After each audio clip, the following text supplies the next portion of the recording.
Uma alegria para nós estarmos de volta na TV CMC, com uma série de meditações na primeira carta que Pedro escreveu a igrejas que estavam na iminência de viver uma difícil perseguição do imperador Nero, uma perseguição que viria de Roma contra as comunidades cristãs que se levantavam naquele momento perto do ano 62 até o ano 69 depois de Cristo. Gostaria de ler um texto na primeira carta de Pedro, no capítulo 1, versículo 3 ao versículo 7.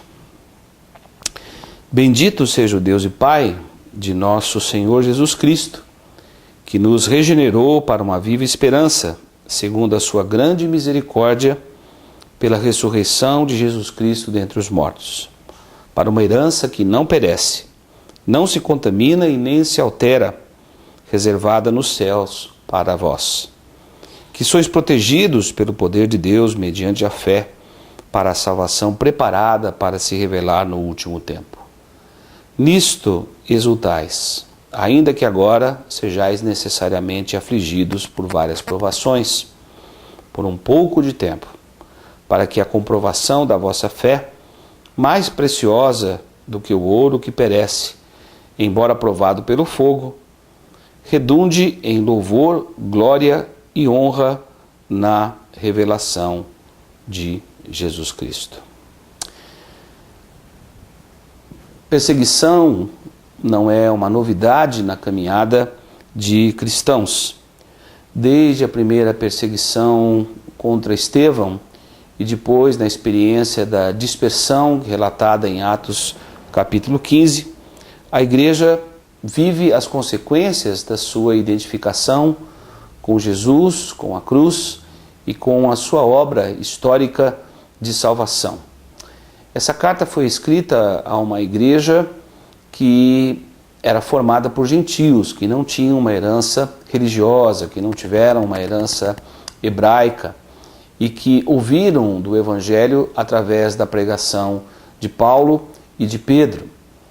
E Pedro encoraja esses irmãos lembrando algumas coisas que foram trazidas para a vida desses cristãos pela obra de Jesus Cristo. E ele chama primeiro esses irmãos à adoração, dizendo: bendito seja o Deus e Pai de nosso Senhor Jesus Cristo, que nos regenerou para uma viva esperança.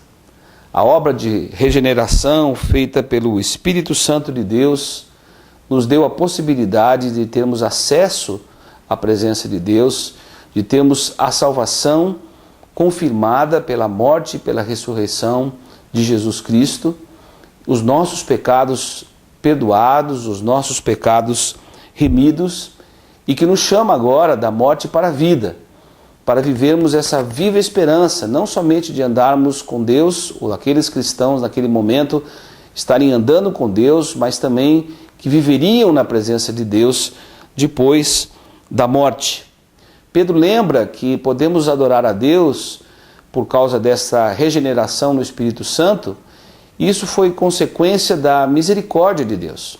O Deus cheio de misericórdia olhou para cada um de nós, viu que nós estávamos mortos em nossos delitos e pecados, concordou com a nossa miséria e enviou a Jesus Cristo para que, através da sua obra, nós pudéssemos agora ter essa mesma expectativa que Pedro diz no versículo 3, pela ressurreição de Jesus Cristo dentre os mortos. É a ressurreição que nos garante uma herança, é a ressurreição que nos garante que vamos receber essa promessa de uma herança bendita além da morte. Versículo 4, para uma herança que não morre, que não perece, e não se contamina e nem se altera, reservada nos céus para vós. Para cada um de nós existe essa viva esperança de recebermos um dia esta herança e esse prêmio que é uma vida eterna ao lado do Deus eterno e que colocou a eternidade no coração de cada um de nós.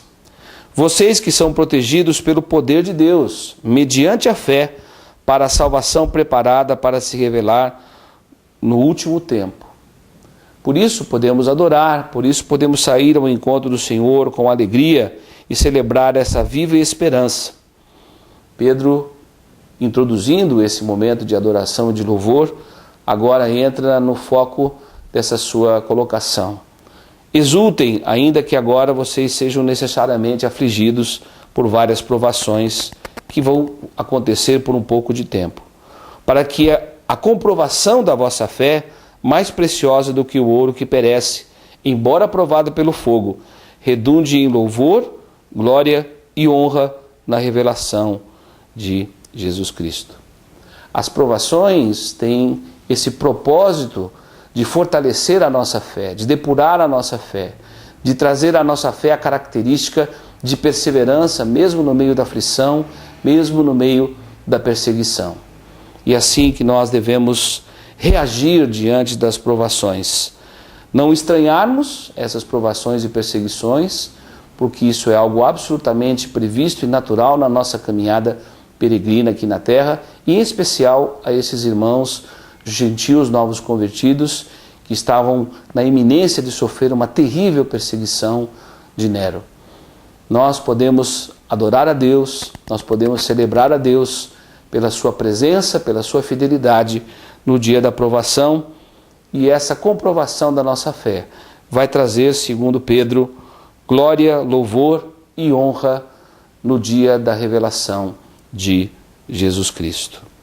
Nós temos que aprender a alegria no meio da aflição, no meio da provação, sabendo que a nossa fé será testemunho deste Deus que está presente, que nos regenerou e que nos deu essa viva esperança e esta promessa de vida eterna.